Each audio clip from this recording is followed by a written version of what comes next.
What's up guys, alright, welcome everyone. In the middle of a highway, a biker is running away from police cars. He invades nearby properties and ends up falling into a pool, unable to escape. The young man is named Sean, who is soon arrested. Later, Hank, an ex-Marine and Sean's stepfather, arrives to find out what happened, discovering that the boy had hacked a satellite station. Luckily, Hank has respect among the cops and takes the kid back home. Once there, his mother, Liz, is upset with her son, who doesn't really want to talk, as he is unhappy in his new life in another city. Sean goes to his room and has in his hands a letter that contains some message for him, which, however, only he can discover the meaning. In the morning, Hank goes to talk to Sean, who is trying to decipher the message. Hank approaches and looking at him says that it seems to be Morse code. However, he said he would be able to help if he said where it came from. Sean says that one night, on a radio frequency, these words were heard, over and over again. That's why he hacked the satellite to try to locate the source of the signal. Hank helps him and speaks the first words that say, "the real island," leaving him surprised by this. Soon, Sean, excited, takes a book and shows the theme referring to the message, where many fans of this tale were looking for this island. They discover more, a name and a date. So Sean goes through his stuff and gets another book called, The Mysterious Island. However, they discover yet another Gulliver's Travels.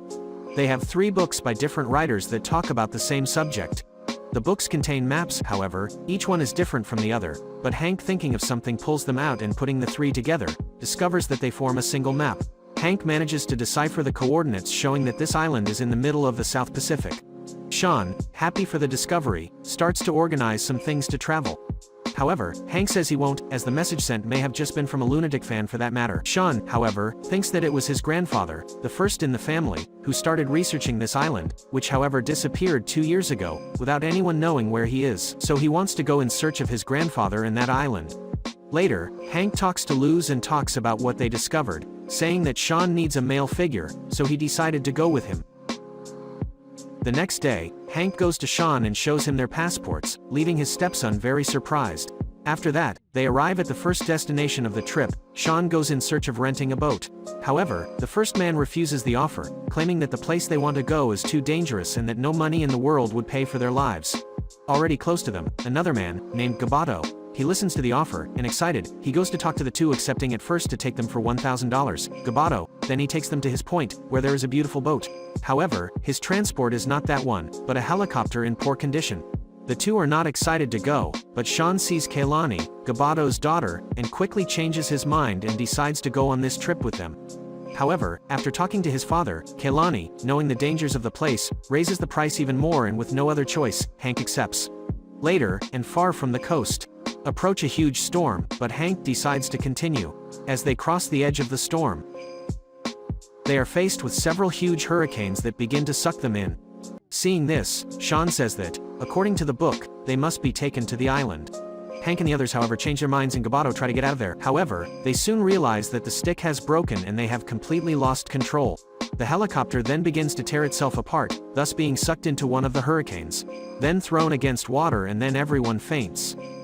Later, Hank wakes up Shane and together they find themselves on the edge of a beach, and thus confirming what the books said. Soon they regroup again, observe where they are. Sean, then, discovers the exit from the beach, a dark tunnel that, later on, takes them to another side.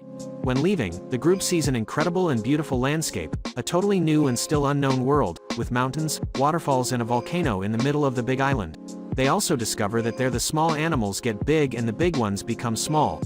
When Sean sees smoke in the distance, they decide to go there, as he thinks it might be his grandfather. On the way, they pass by several stones, but soon Hank, with his weight, when stepping, one of them breaks. So they are discovering that, in reality, they are huge eggs and not stones. They are scared, because they soon find out where the owner of those eggs is, seeing a gigantic lizard ahead. The group then begins to walk slowly so as not to attract the animal's attention. However, Gabato ends up stepping on a more fragile egg and falls inside it. After rescuing it, the lizard wakes up and sees them. The desperate group begins to run into the forest to escape the fury of the huge animal. Sean, however, seeing that Kaylani is in danger, draws the attention of the lizard who, seeing him, runs to where he was and almost devours him.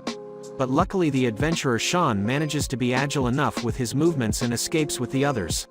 However, the group doesn't go very far, as the animal has a great scent and they quickly surround it. Hank, wanting to protect the group, uses what he calls a thunder fist on the critter. However, this only serves to make the lizard even angrier. So, about to be devoured, they hear a noise, when, suddenly, large trunks hit the lizard making it unconscious.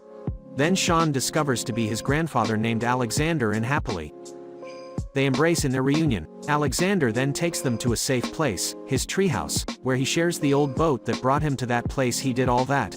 Hank then asks him about the radio that Alexander had made. However, it is only useful when the satellite passes the exact position, which is 2 weeks from now, so they are worried about it. On the other hand, Sean is excited about the mysterious place, and Alexander tells them to wait there until dawn, so that later he can show them more of the island.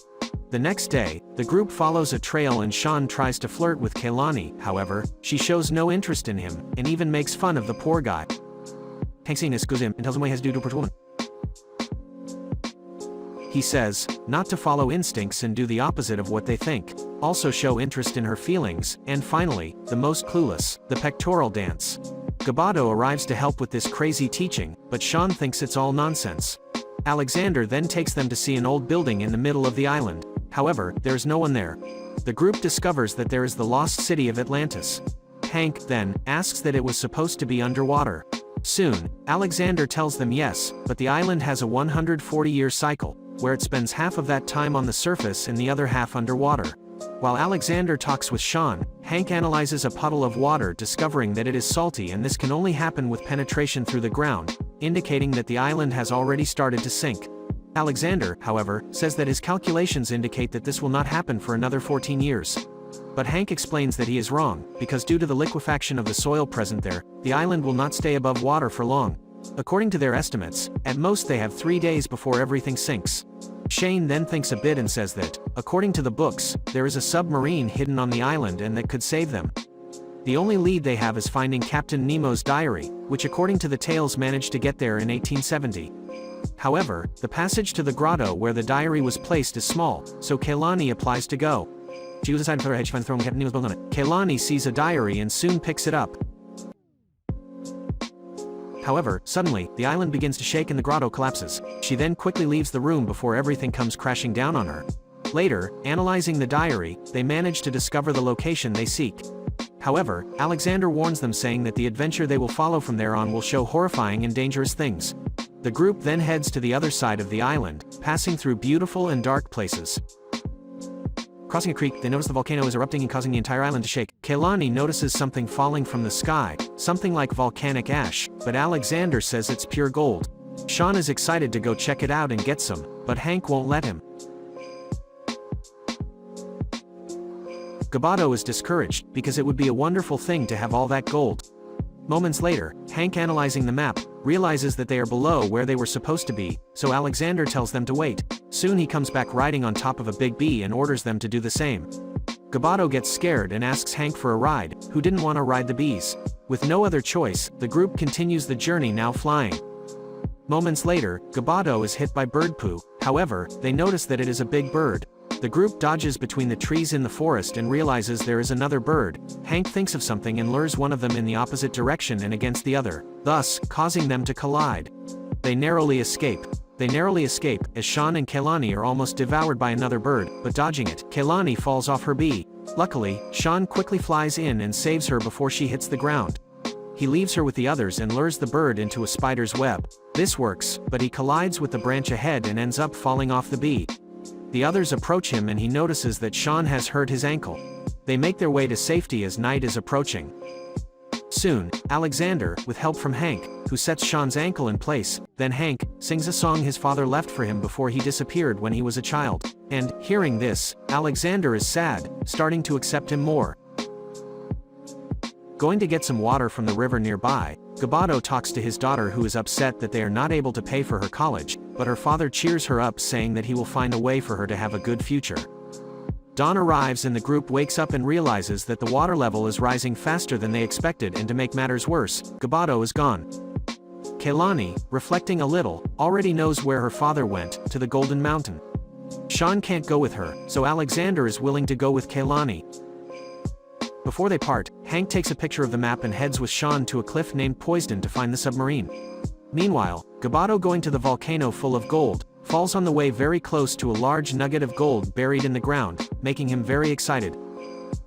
Hank and Sean at this moment, they reach the cliff, but there is nothing there but water. Hank, looking around, finds a ladder that would take them under the cliff, discovering that, unfortunately, the sea level has risen a lot and the they were looking for is now submerged.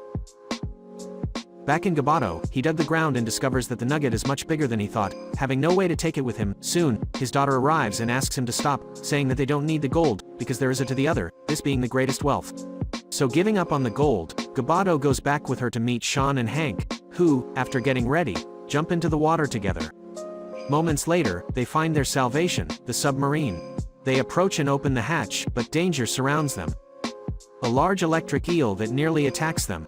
The two manage to get in and trigger the depressurization of the water and thus breathe again. The two go to the cabin and manage to start the submarine. However, the energy from the batteries does not support it and ends up shutting down the engines. Hank goes to take a look and realizes that the batteries are very old, so it will take a lot of energy to restart them. Fortunately, but not a good idea. They have the electric eel for just such a need. Meanwhile, Kaylani, her father, and Alexander get lost in the middle of the forest and the compass is no longer working. Fortunately, knowing the animals, Alexander says that spiders always make their webs towards the south. With that, seeing one close to them, they discover where they must go. Back at Hank and Sean, they prepare something with a harpoon to hit the eel and its energy is transferred to the batteries. Meanwhile, the others manage to reach the meeting place. However, their transport was still not there. The danger increases when everything starts to fall apart due to the big volcano that increases the explosions and the sea starts to swallow everything. We see him refusing a diving helmet while luring the electric eel to him. Soon the creature sees him and decides to attack him. Fortunately, Hank manages to hit him in the mouth, and with electricity transferred, Sean fires up the engines. Out of the water and without hope, the others are just waiting for their death to come while the island is being completely destroyed. They are then launched into the sea, but luckily, submarine guided by Sean and Hank catches them just in time, thus leaving them safe. However, the danger for them is not over yet, because right in front of them there are big rocks falling into the water and so they have to dodge them. The path is closing, but soon Hank has a plan and puts Gabato to pilot the submarine. He goes to the weapons compartment, takes a heavy missile and arms it, then Sean presses the button and shoots it, thus destroying the large rock in front of him. They are happy to be alive and Kaylani thanks Sean for everything, and already very close to him, their romance begins with a kiss. Then they continue sailing through the beautiful Pacific Ocean. 6 months pass and we see Kaylani going to Sean's house, while her father, Captain Gabato, calls her to find out how things are going, since, despite all the diversities, he got along well with his business, with their new livelihood using the submarine. Kaylani is reunited with Sean's family on his birthday. Then Alexander appears presenting a new surprise. The film then ends with Alexander giving Sean a book, signifying yet another journey, and this time the adventure will be on the moon.